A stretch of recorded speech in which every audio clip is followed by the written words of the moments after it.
Olá, que a graça, a paz e a alegria do nosso Senhor Jesus Cristo encha os nossos corações neste momento, amém? É com alegria e gratidão a Deus que eu trago aos irmãos nesse momento uma reflexão sobre os milagres de Jesus. E eu começo essa reflexão com uma frase de Jeremy Taylor, que diz assim: ele começou a pregar com 30 anos de idade. Após aproximadamente 3 anos e meio pregando o Evangelho, ele nos ensinou a vontade de seu Pai, revelando-nos os segredos da vida eterna, a força de seus milagres e o poder da sua doutrina. Amém? Que Deus nos abençoe nesse momento, que o Senhor nos console, nos ensine, nos exorte, nos prepare para uma caminhada, para uma jornada de fidelidade, de fé e de esperança em Cristo Jesus. Amém? Essa é a minha oração para as nossas vidas. Nós, meus irmãos, contamos a história a partir do nascimento de Cristo. Para os cristãos, ele é tanto o autor quanto o centro da história. Deus tornou-se homem. Jesus viveu uma vida sem pecado e foi injustamente submetido à morte como um criminoso. No entanto, a morte não pôde deter Jesus. Ele dominou a morte e dessa forma garantiu a nossa redenção. Se alguma vez um milagre aconteceu ao longo de toda uma vida, foi na vida de Jesus Cristo. O poeta T.S. Eliot escreveu certa vez sobre o ponto imóvel do mundo obrigatório. Assim foi naquele estábulo, na cidade de Belém, do antigo Oriente Próximo. A eternidade entrou no tempo. Deus tornou-se homem e assim iniciou-se nossa redenção.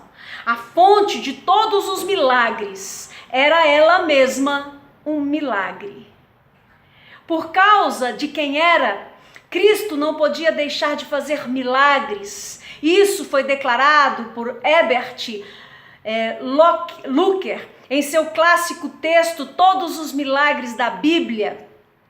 Nunca foram escritas palavras tão verdadeiras quanto as de Locker ao descrever a pessoa de Jesus. Elas nada mais são do que um eco da própria Escritura, conforme lemos no Evangelho do apóstolo João. Jesus realizou na presença dos seus discípulos muitos outros milagres que não estão registrados neste livro. Mas estes foram escritos para que vocês creiam que Jesus é o Cristo, o Filho de Deus, e crendo tenham vida em seu nome. Isso está em Lucas, capítulo 20, versículo 30 e 31. Luker escreve que um aspecto central dos milagres operados por Jesus é a maneira como eles refletiam seu caráter e expressavam naturalmente o seu amor, a sua compaixão pela humanidade.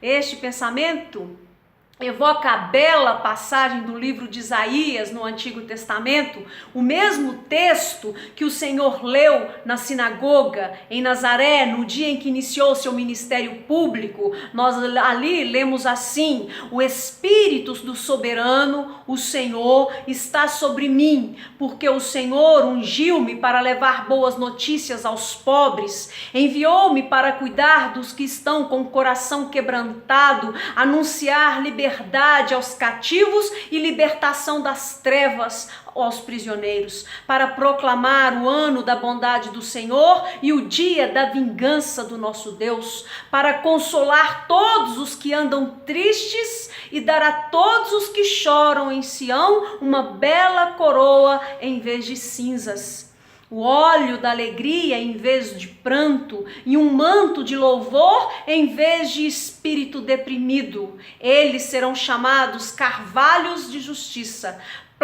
plantio do Senhor para manifestação da sua glória. Isaías, capítulo 61, versículo 1 ao 3, é o que diz a palavra do Senhor, palavra poderosa. palavra que alimenta, palavra que dá esperança, palavra de um Deus que faz o impossível nas nossas vidas. Aquilo que nós não somos capazes de fazer, Deus é capaz de fazer por amor na minha vida e na sua vida. No Evangelho de Lucas, vemos novamente Jesus declarando explicitamente as credenciais do seu ministério, desta vez em resposta a uma pergunta que lhe foi dirigida para ele por 2 seguidores de João Batista. És tu aquele que haveria de vir ou devemos esperar algum outro?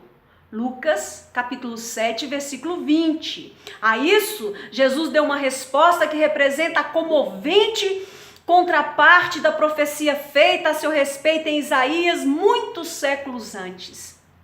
Voltem e anunciem a João, disse Jesus, o que vocês viram e ouviram. Os cegos veem, os aleijados andam, os leprosos são purificados, os surdos ouvem, os mortos são ressuscitados e as boas novas são pregadas aos pobres. E feliz é aquele que não se escandaliza por minha causa.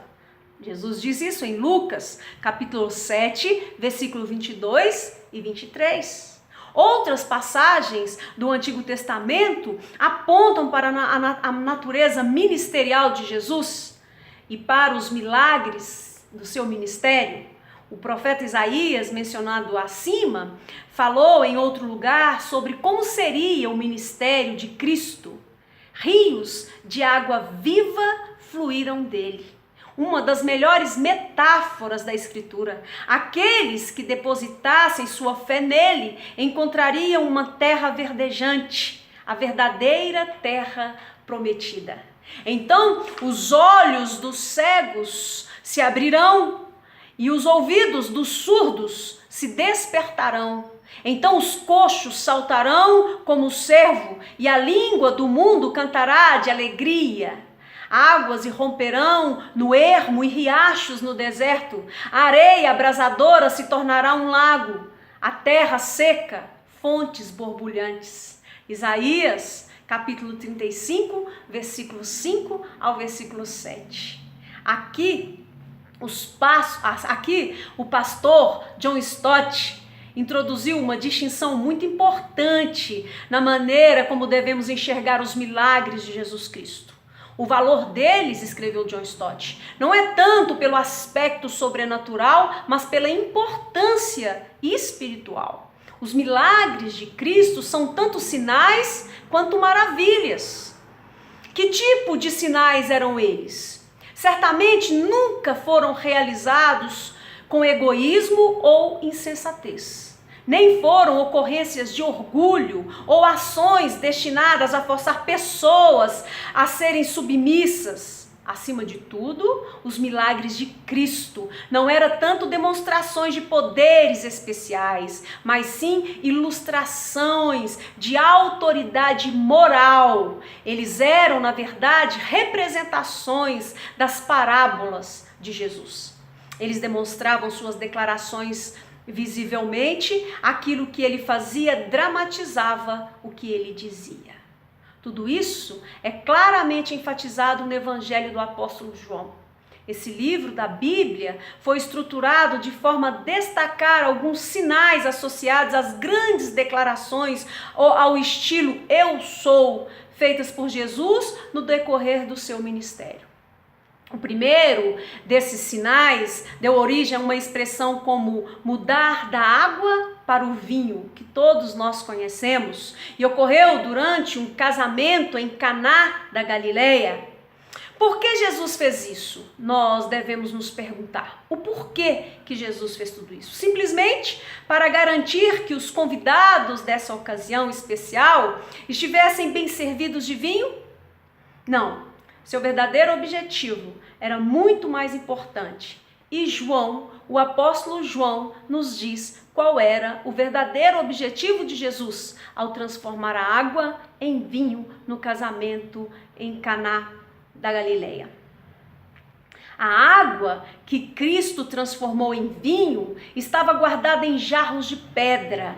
comumente utilizados para purificação cerimonial. Esse talvez pareça um detalhe estranho de se incluir na história, mas John Stott observa que às vezes a verdadeira chave para a compreensão do texto está em detalhes aparentemente pequenos. Eles dão pistas para a revelação da riqueza e do significado de passagens das Escrituras. Como é o caso da referência no relato, as jarras de pedra para purificação. A água que estava guardada nos jarros era um símbolo da antiga religião, a religião da lei que o povo hebreu conhecia há séculos. O vinho no qual Cristo transformou a água era um símbolo da nova religião que ele estabeleceria, o cristianismo. John Stott expressou isso da seguinte forma: assim como ele transformou a água em vinho, o evangelho de Cristo substituiria a lei. O sinal ou milagre deu respaldo à alegação de que Jesus era aquele que introduziria esta nova ordem. Ele, Jesus, era o Messias. Quando nos voltamos, meus irmãos, para a história do milagre conhecido como a multiplicação dos pães, também descobrimos que há muito nele do que a saciação da fome, por mais importante que isso tenha sido. Este milagre, aprendemos, ilustrou a alegação que Cristo fez de que saciaria a fome do coração humano. É como ele disse em João 6,35, eu sou o pão da vida. Aquele que vem a mim nunca terá fome, aquele que crê em mim nunca terá sede. Depois, em João capítulo 9, versículo 1 ao 11, lemos o relato de quando Cristo abriu os olhos de um homem cego de nascença. Apenas um capítulo antes, em João 8, versículo 12, Jesus havia dito, eu sou a luz do mundo, quem me segue nunca andará em trevas, mas terá a luz da vida. A ligação aqui é clara. Se Cristo era capaz de restaurar a vista aos cegos, poderia também abrir os olhos das pessoas para que vissem e conhecessem a Deus. Em nenhum lugar a interação entre milagre e propósito é vista de modo mais belo do que a ressurreição de Lázaro, o irmão de Marta e de Maria, narrada em João, capítulo 11, versículo 38 a 44. A história relatada aqui é repleta de esperança, mas também de muitas outras coisas. Jesus, outra vez, profundamente comovido, foi até o sepulcro. Era uma gruta com uma pedra colocada à entrada. Tirem a pedra, disse ele. Disse Marta, irmã do morto, Senhor, ele já cheira mal, pois já faz 4 dias. Disse-lhe Jesus, não falei que se você cresce, veria a glória de Deus? Então tiraram a pedra. Jesus olhou para cima e disse, Pai, eu te agradeço porque me ouviste. Eu sei que sempre me ouves, mas disse isso por causa do povo que está aqui, para que creia que tu me enviaste. Depois de dizer isso, Jesus bradou em alta voz, Lázaro, venha para fora. O morto saiu com as mãos e os pés envolvidos em faixas de linho e o rosto envolto num pano. Disse-lhe Jesus, tirem as faixas dele e deixem-no ir. Esse foi um momento maravilhoso. Um dos momentos mais lindos da história dos milagres de Jesus. Para que creia que tu me enviaste. Enviado para qual propósito? Para qual propósito Jesus foi enviado? Aqui as reflexões de John Stott levam-nos ao cerne da questão. Jesus, disse ele, havia ressuscitado um homem morto. Isso foi um sinal, pois a vida do corpo simboliza a vida da alma. A ressurreição de Lázaro foi o equivalente a dizer que Cristo seria a vida do cristão antes da morte e a ressurreição do cristão após a sua morte. Além disso, um milagre como esse representou uma parábola muito poderosa, ilustrando o fato de que, como seres humanos, nós estamos espiritualmente famintos, cegos, surdos, e somente Cristo pode saciar a nossa fome, restaurar a nossa visão. Somente Cristo pode ressuscitar-nos para uma nova vida. Os milagres de Jesus atestam a realidade de tudo aquilo que Ele deseja nos dar, tão somente se eu e você crermos que Jesus é o Filho do Deus vivo que viveu entre nós. Que Jesus veio ao mundo, verdadeiro homem, verdadeiro Deus, que Ele morreu na cruz para nos reconciliar com Deus e nos dar vida eterna. Creia, irmão, creia e você terá vida eterna com Cristo. Ao analisarmos os milagres de Cristo, vale muito a pena considerar o que o grande pregador britânico Charles Spurgeon disse certa vez sobre o assunto. Deus abençoará a terra por causa de Cristo, disse Spurgeon, da mesma forma que ele amaldiçoou uma vez por causa do homem. Da mesma forma, em um comentário sobre essa forte declaração, o escritor Randy Alcorn observou que Deus nunca desistiu da sua criação original. No entanto, nós frequentemente não entendemos todo o vocabulário bíblico que esclarece esse ponto, tais como as palavras reconciliar, redimir, restaurar, recuperar, retornar, renovar, regenerar e ressurgir. Em vista disso, Alcorn declarou veementemente que é impossível entender o ministério de Cristo sem ter uma visão mais ampla de todo o plano salvífico da redenção. Já paramos para considerar isso em algum momento das nossas vidas? O conhecido estudioso Albert Wolters escreveu que todos os milagres de Jesus, exceto o da maldição da figueira, são milagres de restauração. Restauração de saúde, restauração de vida ou de liberdade em caso de possessão demoníaca. Esses milagres, conclui o autor, oferecem-nos uma amostra do significado da redenção. Libertar a criação das garras do pecado e do mal e restabelecer o ser criado ao modo de vida designado por Deus. Como seria de se esperar, meus irmãos, Spurgeon tinha muito mais a dizer sobre os milagres de Cristo do que o mencionado acima. Em um sermão feito no Tabernáculo Metropolitano de Londres, ele falou sobre o testemunho que os milagres dão. Nosso Senhor, disse ele, afirmou que seus milagres e sua obra em vida davam testemunho suficiente do seu messiado. A própria obra, disse Jesus, que o Pai me deu para concluir e que estou realizando testemunha que o Pai me enviou. A que conclusão Spurgeon chegou com isso?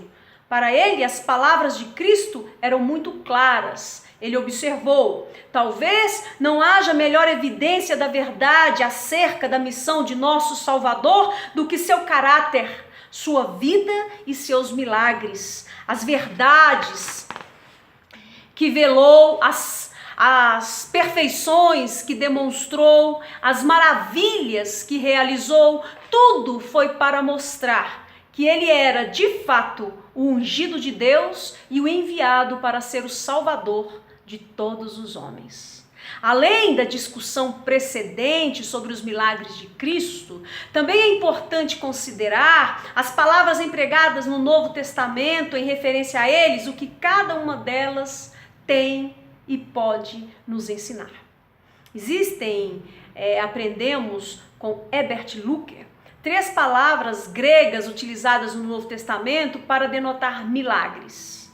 Terata, que significa maravilha. Semeion, que significa sinal. E dunamis, que significa poder, de onde deriva nossa palavra dinamite.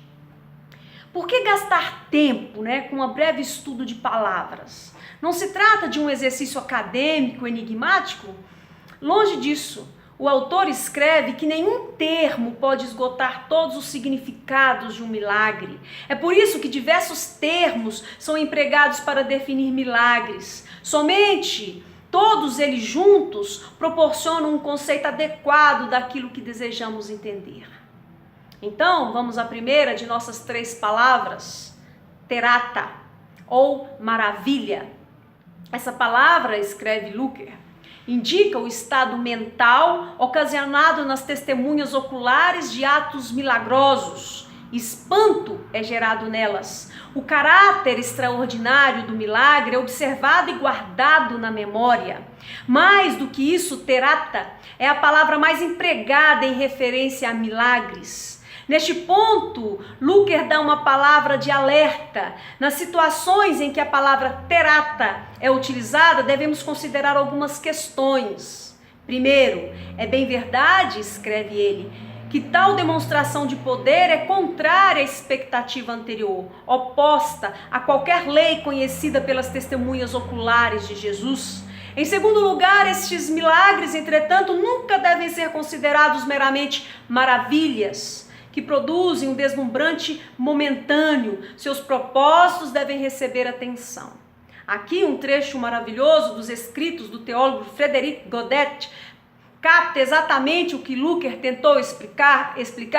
Os milagres de Jesus não são meros prodígios, terata, com o objetivo de surpreender a imaginação. Há uma estreita relação entre estes fatos maravilhosos e a personalidade daquele que a realiza.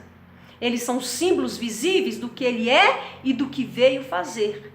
Imagens essas que surgem como raios do eterno milagre da manifestação de Cristo. Semeion, palavra grega que significa sinal, carrega a conotação do que escreve Luker. Os milagres eram selos por meio dos quais Deus validava aquele que os operava. Em Semeion, o objetivo ético do milagre é o que mais se sobressai. O milagre devia ser considerado um sinal e uma indicação da proximidade da presença e da obra de Deus e uma prova da legitimidade da revelação. Um sinal, continua ele, designa uma prova ou uma evidência fornecida por um conjunto de fatos que atesta a realidade e a legitimidade de outros. No que diz respeito à pessoa de Cristo ou a um apóstolo como Paulo, os sinais realizados eram atos que legitimavam a reivindicação por parte de quem operava o milagre, de ser aceito como representante de Deus. Eles eram marcas de poder ou, pensando de outra maneira, selos divinos de aprovação. A tradução da Nova Versão Internacional de Atos 14:13 é um excelente exemplo disso. Paulo e Barnabé passaram bastante tempo ali, falando corajosamente do Senhor, que confirmava a mensagem de sua graça, realizando sinais e maravilhas pelas mãos deles. É o que está em Atos 14:3.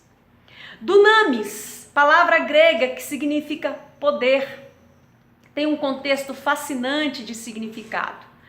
Conforme seu emprego na Bíblia, milagres são poderes, no sentido de que manifestam o imenso poder de Deus inerente ao próprio Cristo.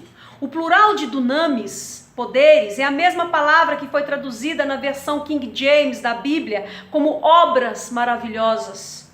Em Mateus 7:22, por exemplo, ou obras poderosas, em Mateus 11:20, Marcos 6:14, Lucas 10:13, por exemplo. O plural de dunamis também é traduzido como milagres, em Atos 2:22, Atos 19:11, 1 Coríntios 12.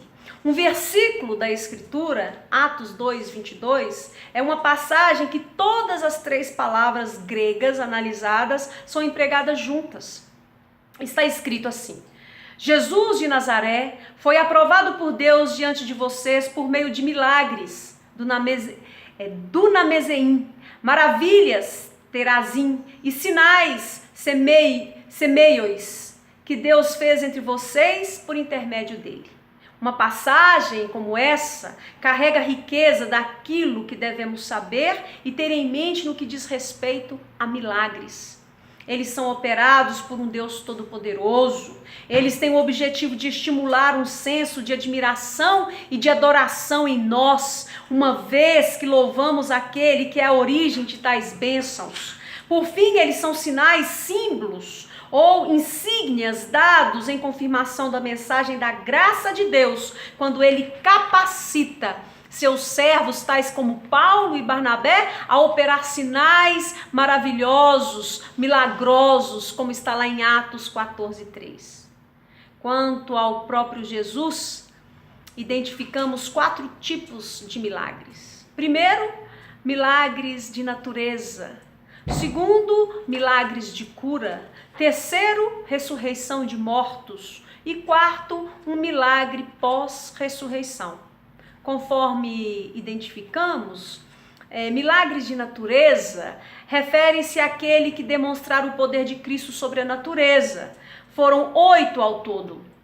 A transformação da água em vinho é descrita em João 2. A história da grande pesca de peixes é contada em Lucas 5. A calmaria da tempestade aparece no final de Marcos 4. O milagre dos pães é encontrado em Mateus 14, mesmo capítulo que detalha a cena em que Cristo caminha sobre as águas. Marcos 8 é onde encontramos a história da segunda provisão milagrosa. O final de Mateus 17 é onde está a história do peixe capturado com a moeda na boca. A ocasião em que a figueira sem frutos fica seca é descrita em Mateus 21. Em segundo, e também há 20 milagres de cura diferentes que aconteceram durante o ministério de Jesus. No final de João 4, lemos sobre a cura do filho do oficial. Lucas 4, 33 a 35 narra o livramento de um homem possesso por um demônio na sinagoga. A cura da sogra de Simão Pedro é descrita em Mateus 8. Lucas 5 fala sobre a purificação de um leproso. O capítulo 2 do Evangelho de Marcos é a passagem que Cristo cura um paralítico pela palavra do seu poder. Um capítulo à frente, no mesmo livro, Jesus cura um homem de mão atrofiada. A cura do servo do centurião, a qual tinha grande fé, acontece em Lucas 7. João 5 apresenta a história de como o homem, há 38 anos enfermo, foi curado por Jesus no tanque de Betseda. Em Mateus 8, os gadarenos endemoniados foram libertos por Cristo, enquanto a mulher com fluxo de sangue teve a saúde restaurada no capítulo 8 do Evangelho de Lucas. Mateus 9 é a passagem que 2 curas são realizadas pelas mãos de Cristo, a cura de 2 cegos e a cura do mudo endemoniado. A libertação da filha possessa de uma mulher sírio-fenícia acontece em Mateus 15. Ao viajar para Decápolis, Jesus curou um homem surdo e gago, cuja história é recontada no final de Marcos 7. Um capítulo à frente, em Marcos 8, ocorre o milagre de Jesus para curar o cego em Betsaida. Mateus 17 é o texto em que Cristo cura um garoto epilético. Em João 9, a cura de um cego de nascença é descrita, enquanto a cura de uma mulher oprimida durante 18 anos por um espírito de enfermidade é relatada em Lucas 13. A cura de um homem acometido por hidropsia é realizada por Cristo em Lucas 14. E a purificação de 10 leprosos em Lucas 17. E por fim, Bartimeu, o mendigo cego, é curado pelo Senhor em Marcos capítulo 10. Houve 3 ocasiões em que Cristo levantou alguém dentre os mortos na Escritura. Em Marcos capítulo 5, 21 a 23, Jesus trouxe de volta à vida a filha de um líder da sinagoga chamado Jairo. Lucas 7, 11 a 17, onde é feito o relato de Jesus ressuscitando o filho da viúva na cidade de Naim. A ressurreição de Lázaro de Betânia, discutida anteriormente, é descrita no Evangelho de João capítulo 11. Por último, chamo sua atenção, meu irmão, para o único milagre pós-ressurreição realizado por Cristo. Em João 21, Cristo apareceu aos seus discípulos no mar da Galileia e disse-lhes onde lançar as redes. Quando atenderam a sua ordem, eles não conseguiram recolher a rede, tal era a quantidade de peixes. João capítulo 21, versículo 6. Esse foi um milagre maravilhoso, tanto em conteúdo quanto em simbolismo. Em João 14:12, o Senhor diz: digo a verdade, aquele que crê em mim fará também as obras que tenho realizado, fará coisas ainda maiores do que estas, porque eu estou indo para o Pai. A pesca da vasta quantidade de peixes foi um prenúncio da afirmação feita por Cristo de que transformaria os seus discípulos em pescadores de homens. Grande e magnífica seria a colheita de almas para o Pai Celestial nos anos vindouros. Grandes e magníficos também seriam os milagres realizados por intermédios dos discípulos pelo grande poder de Deus. Para todos sempre, essas manifestações da graça apontariam para Jesus Cristo, o Filho do Deus vivo. Meus irmãos, qual é o milagre que você gostaria que Deus fizesse na sua vida agora? Nesse momento, se coloca diante do Senhor, coloca diante dele a sua petição, o seu desejo, o milagre que você tanto almeja. E a única coisa que ele pede para mim e para você, ao nos colocarmos diante dele com a intenção de receber um milagre, é que a gente creia no Senhor Jesus. Creia e será realizado maravilhas na sua vida. Mas o Senhor sabe de todas as coisas. E tudo acontece no tempo de Deus. E Ele sabe o que é melhor para nós. Ser forte e corajoso. Ser forte e corajosa. Continue firme no Senhor, se colocando diante na presença dEle. Com tudo que você tem, com tudo que você é e com tudo que você deseja. Deixe que o Senhor acolha no céu as suas orações. Que você fique em paz. Que o Senhor te abençoe. Que o Senhor te dê o dom da fé, do arrependimento. Que o Senhor mude a sua história. Que o Senhor te dê dias de paz, de alegria, de contentamento e de vitórias. Que Deus te abençoe. Que Deus abençoe os seus sonhos, os seus projetos, a sua casa, a sua família. Porque Deus é o Deus do impossível. É o Deus que se preocupa conosco porque Ele nos criou para nos dar vida eterna em Cristo Jesus. Que Deus te abençoe, meu irmão.